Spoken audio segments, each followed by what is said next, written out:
क्या सोना और चांदी बार बार खरीदने बेचने की चीज है या इसे लंबे समय के निवेश की तरह देखना चाहिए? और जो लोग अभी घबराकर रोज सुबह शाम गोल्ड का रेट देख रहे हैं, क्या उनकी ये चिंता सही है या उन्हें धैर्य रखकर लंबे समय की रणनीति अपनानी चाहिए? आखिर इस उतार चढ़ाव वाले दौर में निवेशकों को क्या करना चाहिए? घबराकर बेच देना या शांति से इंतजार करना? तो आइए जानते हैं इकोनॉमिस्ट शरद कोहली से कि आखिर क्या करना चाहिए और क्या नहीं करना चाहिए। शरद जी, मैं एक बात तो आपको बीच में इंटरप्ट करके कह दूं कि आपको इस वक्त भारत मान रहा है। नहीं, मैं उस बात के लिए आभारी हूं, पर जो बात मैं कहने जा रहा हूं वो मुझे ऐसा नजर आ रहा है, जो एक समय चाइना पे बात आती थी कि वहां से जो आंकड़े निकल के आते हैं वो पूरी तरह से सत्य नहीं होते। उनमें आंकड़ों में कुछ हेरफेर होती है आंकड़ों, क्योंकि वो बहुत, आपको पता है, पारदर्शी अर्थव्यवस्था तो है नहीं चाइना। वहां पर मीडिया को नहीं जाने दिया जाता, फॉरेन जर्नलिस्ट नहीं जा सकते, बहुत सारे सेंसर्ड है। हाँ, ग्लोबल डिजिटल प्लेटफॉर्म वहां काम नहीं, मेटा नहीं काम करता, गूगल नहीं काम करता, वगैरह वगैरह। मुझे ऐसा लगता है कि अमेरिका से अब कुछ आंकड़े आर्थिक जो निकल के आते हैं वो उतने विश्वसनीय नहीं है। मतलब चीन की राह पे अमेरिका ही बढ़ रहा है। हाँ, मतलब इस मामले में, क्योंकि ट्रम्प साहब अपनी अपनी साख को लेके, अपनी अर्थव्यवस्था को लेके बहुत पॉजिटिव हैं। उनको लगता है कि जो मिड टर्म आने वाले हैं 2026 में, शायद उसमें उनकी उनकी पॉपुलैरिटी अब नीचे आ गई, अप्रूवल रेटिंग गिर चुकी है, आपको पता ही होगा पहले से। अब जो आंकड़े, तो अभी आंकड़े आए कि वहां का नौकरियां 1,30,000 निकली, जबकि नौकरियां मेरे हिसाब से मुझे जो जमीनी तौर पे लोग बताते हैं वो कुछ और बताते हैं। तो इसकी वजह से क्या हुआ कि भाई जो रेट कट जब किया जाता है, देखिए इसका क्या संबंध है आर्थिक, जो लोग समझना चाहें, कि जब नौकरियां ज्यादा, बड़ा अजीबोगरीब बात है, अमेरिका में ही होता है ऐसा, जब नौकरियां ज्यादा मिली एक महीने में, तो इससे क्या होगा, डिमांड बढ़ेगी। डिमांड बढ़ेगी तो थोड़ी महंगाई बढ़ेगी, महंगाई बढ़ती है तो डिमांड से बढ़ती है ना। तो अगर महंगाई बढ़ती है तो रेट कट नहीं होगा। अच्छा, तो रेट कट नहीं होगा तो फिर सोने चांदी की कीमतें जो है वो फिर कमजोर होंगी, क्योंकि डाउन जाएंगी, क्योंकि रेट कट होता है तो सोने चांदी की कीमतें जो है वो ऊपर जाती हैं, क्योंकि फिर लोग फिक्स टर्म इन्वेस्टमेंट से हटके सोने चांदी जैसे एसेट्स पर आते हैं। तो ये दो खबरों ने हाल में सोने चांदी की कीमतों को सॉफ्ट किया है। मतलब इसमें भी अमेरिका घुसा हुआ है। बिल्कुल, अमेरिका सारा खेल, अमेरिका के पास सबसे बड़ा भंडार है। 8,800 9,000 टन के आसपास तो सोने का ऑफिशियल भंडार है, प्लस जेपी मॉर्गन जो अमेरिका की कंपनी, उनके पास तो निजी तौर पे सबसे बड़ा भंडार उनके पास है। और अभी भी खरीदने में लगा है गोल्ड। अभी भी खरीद रहे हैं। अब पर अपने डॉलर को लेके वो बहुत, मैं कहूंगा कि पॉजिटिव है। उनको जैसे ही लगता है ट्रम्प साहब को कहीं डॉलर हमारा कमजोर ना हो जाए, तो कुछ ना कुछ वो ऐसा करते हैं। वो जो, पर इसमें अब एक दूसरी तरफ खबर यह आई कि जेरोम पावेल जो फेड के चेयरमैन है अमेरिका में, उनका टर्म मई में पूरा हो रहा है। उनको ट्रम्प साहब पसंद नहीं करते हैं, तो ये तो जग जाहिर है। उनको उन्होंने कभी कभी तो स्टूपिड भी बोला हुआ है, बहुत पहले की मैं बात कर रहा हूं, कुछ महीने पहले। तो अब उन्होंने जेरोम पावेल साहब का टर्म एक्सपायर होने से पहले ही अपने एक निजी, केविन वॉश, उनका नाम प्रस्तावित किया कि, और केविन वॉश साहब को कुछ लोग कहते हैं कि हॉकिश हैं, बहुत हॉकिश का मतलब वो इंटरेस्ट रेट कट इतनी जल्दी नहीं करते हैं, पर ट्रम्प साहब के निर्वाचित होंगे तो ये हो नहीं सकता कि वो रेट कट करें। तो एक तरफ उम्मीद की जा रही है कि जैसे ही केविन वॉश साहब आएंगे तो रेट कट होगा, तो ये गोल्ड के फेवर में जाता है। तो कुल मिला के शॉर्ट टर्म में अब देखिए मूल मुद्दा क्या निकल के आता है, जो आपने जहां से बात शुरू करी थी कि सोने चांदी का सारा ये खेल चल रहा है। उधर चाइना चांदी को दबा के बैठा है, और भी कुछ देश हैं जो चांदी को दबा के बैठ रहे हैं। तो खेल क्या चल रहा है, देखिए शॉर्ट टर्म में, यानी कि छोटी अवधि में सोने चांदी की कीमतें ये आपको नाच दिखाती रहेंगी, ऊपर नीचे ऊपर नीचे ऊपर नीचे। और पीछे तो कुछ समय तक $5,000 एक बेस बन गया था, 1,55,000 के करीब 10 ग्राम का एक बेस बन गया था सोने का, मतलब वहां आकर टिक गई थी। अब ये हाल में जब ये एक दो खबरें आई जो मैंने जिक्र किया, इसके बाद ये थोड़ा और कमजोर पड़ा है। पर मुझे अब मूल मुद्दे की बात ये, देखिए मैं संजीव, आपको निजी तौर पर मैं लंबे वक्त के निवेशकों को सलाह ज्यादा देता हूं। मैं लंबे वक्त के निवेशकों के साथ खड़ा हूं।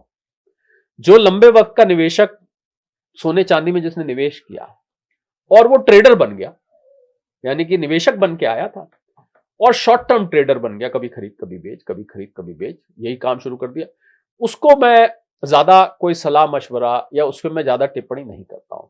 मैं लंबे वक्त के निवेशक के साथ खड़ा हूं और लंबे वक्त के निवेशक की ही मैं बात ज्यादा करूंगा। तो मुझे लगता है कि सोना चांदी आज भी लंबे वक्त में, अब ये लंबा वक्त सीधा सवाल उठेगा क्या है, 2 साल 3 साल 5 साल, ये लंबा वक्त 2 से 5 साल है। आप अगर 2 से 5 साल तक सोने के साथ सोते हैं, सोने के साथ सोना है, पहला सोना सोना है, दूसरा सोना नींद वाला है, भूल जाइए इसको, लेके रख दीजिए एक तरफ, मत देखिए इसके रेट रोज रोज। मैंने लोगों को देखा है, फोन उठाया, सुबह उठे रेट देखा, शाम रात को सोते टाइम रेट देखा। ये जो बार बार का रेट देखना है, ये अंग्रेजी में शब्द होता है एंजाइटी। ये एंजाइटी पैदा करता है, क्योंकि अगर आपने खरीदा था महंगे पे और रेट कम है तो आपको चिंता हो जाएगी। और अगर आपने पुराना लिया हुआ है और आप सोच के बैठ गए थे मेरा उस जमाने का 10 लाख का खरीदा हुआ सोना आज 1 करोड़ का हो चुका है, इसी जमाने में लिया होगा, अरे अब तो ये रह गया 60 लाख का, 70 लाख का। तो 1 करोड़ दिमाग में जब रजिस्टर हो जाता है ना, तो फिर 60 लाख जो है वो घाटा लगने लगता है। ये नहीं देखते कि लिया 10 लाख का था, अब 60 का है, ये नुकसान। अब जिसने ट्रेडिंग के लिए लिया उसका तो हाल पूछिए मत। तो मुझे लगता है कि आप अगर शॉर्ट टर्म में मूवमेंट नहीं, ये सोना चांदी, हालांकि कमोडिटी मार्केट में संजीव ट्रेड किए जाते हैं, बाकायदा अगले महीने के कॉन्ट्रैक्ट होते हैं, सट्टेबाजी होती है, डेरिवेटिव्स होते हैं, पर मुझे ऐसा लगता है कि सोना चांदी ना ये बार बार खरीदने बेचने की चीजें नहीं है। ये ऐसी चीजें हैं जो लेके लंबे रखे। देखे ना, आपकी दादी जी, आपकी नानी जी, आपकी माता जी, आपके जो एंसेस्टर्स हैं, देखिए ना वो हार चले आते हैं, ये नौलखा हार है बेटी, ये मेरी हमारी विरासत है, ले आज से तुझे देती हूँ, इसको मेरी निशानी रखना। वो जब बेटी बहुत साल बाद माता जी के जाने के बाद निकालती है, वो अपनी बेटी को वही डायलॉग बोलती है, ये बेटी मेरी माँ ने मुझे दिया था, मेरी सास ने मुझे दिया था, ये हमारे परिवार का नौलखा हार है, आज ये 30 तोले का, 50 तोले का है, 40 तोले का, इसको संभाल के रखना। तो इमोशनल वैल्यू जिस चीज के साथ जुड़ी होती थी और जिसके साथ सोशल वैल्यू जुड़ी होती थी, उस चीज को, अगर ठीक है आज आप खरीद रहे हैं तो आप बिस्कुट कॉइन्स या ETF ले रहे हैं, पर फिर भी मुझे लगता है कि सोना चांदी बार बार खरीदने बेचने की चीज नहीं। अगर आप बार बार खरीदेंगे बेचेंगे तो फिर वही होगा जो आज हो रहा है, यानी कि जब कीमत गिरने पर आपका ब्लड प्रेशर ऊपर और नीचे जाएगा, जो अवॉइडेबल है। डॉक्टर शरद कोहली, आपने कहा सोने के साथ सोना चाहिए, मतलब गोल्ड के साथ नींद लीजिए तसल्ली से, यानी लंबे वक्त के लिए भूल जाइए जी। सुबह और शाम की एंजाइटी मत लीजिए जी। सोने के चक्कर में नींद मत उड़ाइए, अपना सोना मत हराम करिए जी। 2 बातें हो रही हैं सर कि वास्तविकता तो यह जमीन की अगर देखी जाए कि सोने और चांदी नींद उड़ा रखी है, और ऐसे में डॉक्टर शरद कोहली जैसा हिंदुस्तान का मशहूर जानकार अर्थशास्त्री ये कहता है कि भैया भगदड़ से हटो, तसल्ली की तरफ बढ़ो जी। लेकिन सोना ये तो अशांति पैदा करता है आप ही के हिसाब से जी। तो चैन कहां देगा ये, देखिए कब देगा? देखिए उसमें श्रीमद् भागवत एक ग्रंथ है, उसमें राजा परीक्षित का जब प्रसंग आता है तो उसमें जब कलयुग को श्राप मिलता है तो उनमें पूछता है कहां रहूं मैं, उसमें से स्वर्ण एक चीज कही जाती है। तो ये तो ठीक बात है, आपने बिल्कुल पते की कही कि सोना जिसके पास है तो उसमें क्योंकि कलयुग का वास होता है, हालांकि दिव्य धातु है, ये दिव्य धातु है, ये धरती की धातु नहीं है, लेकिन श्रापित भी है। ऐसा, हाँ श्रापित इसलिए है कि इसमें कलयुग का वास है। ऐसा मानते हैं कि सोने को छूने से ही आपको कुछ कुछ होने लग जाता है, और जब आप पहनते हैं चेन वेन, सोचिए मैंने तो ऐसे लोग, बप्पी लहरी जैसे लोग होते हैं जो कि सोने से लदे रहते हैं। तो मुझे लगता है कि लोगों को सोना आपके निवेश का एक हिस्सा होना चाहिए।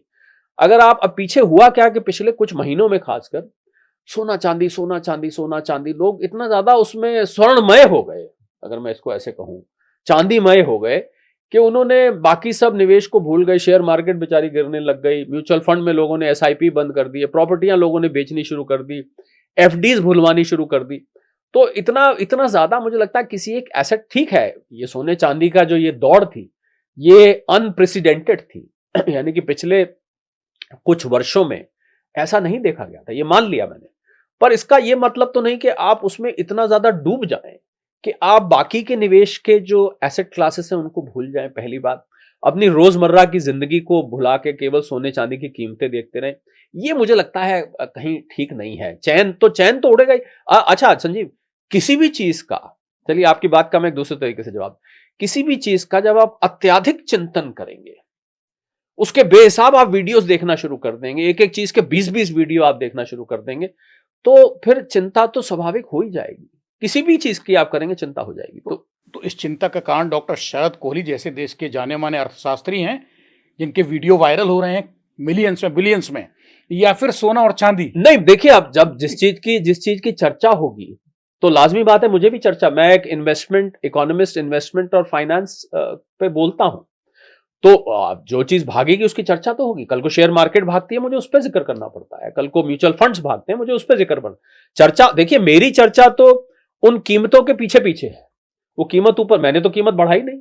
अगर मैंने बढ़ाई होती कीमत तो मैं जिम्मेवारी ले लेता। लेकिन कोहली साहब, आप अगले 2-4-10 दिन 15 दिन का स्पेकुलेशन नहीं, सॉलिड एनालिसिस दे देते हैं। नहीं, मैं एनालिसिस देता हूं, पर भागती हुई चीज का देता हूं। मैं जो चीज ऑलरेडी भाग रही, और पर मेरी वजह से नहीं भागती है, फर्क है दोनों बातों में।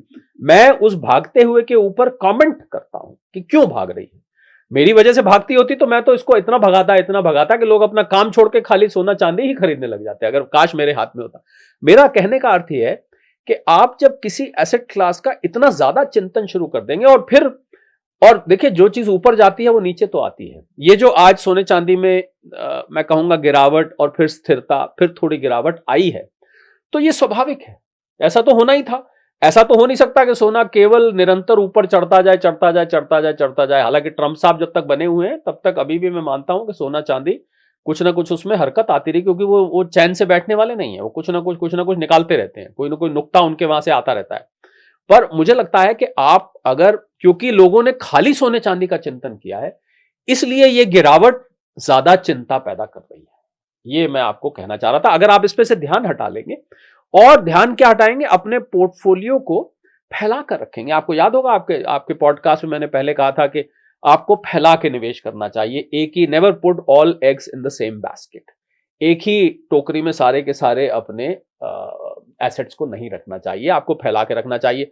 अब लोगों ने गलती कुछ एक ने करी कि उन्होंने, जैसा मैंने कहा ना, शेयर मार्केट से पैसा निकाल के गोल्ड में लगा दिया, सिल्वर में लगा दिया, प्रॉपर्टी बेच के लगा दिया, एफडी तुड़वा के लगवा दी, और इस म्यूचुअल फंड्स अपने खत्म कर दिए, वहां लगवा दी। इस प्रकार की जब गलती होगी तो फिर चिंता तो बनती है, फिर चिंता बन जाती है। तो फिर ये तो स्वयं की, मैं समझता हूं कुछ हद तक चिंता स्वयं की क्रिएट की हुई, क्योंकि कभी भी एक एसेट क्लास एक ही डायरेक्शन में जा ही नहीं सकती। ये तो मैं आपको लिख के दे सकता हूं। शरद जी, एक तरफ निश्चिंत हो जाए आदमी, आपका कहना यह है, और एक तरफ अनिश्चितता के दौर में उहापोह की स्थिति में है जी।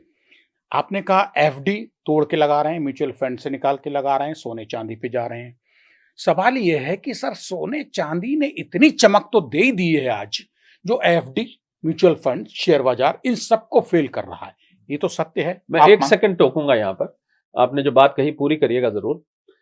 जिन्होंने 1,70,80 पे लिया है, वहां आप ये नहीं कह सकते जो आप कह रहे हैं कि उनके लिए चमक नहीं, उनके लिए तो चिंता का कारण बन गया। जिसने 1,70 पे लिया, जिसने चांदी 4 लाख पे खरीदी, आज चांदी वहां से गिर के लगभग आधी के आसपास आ गई है।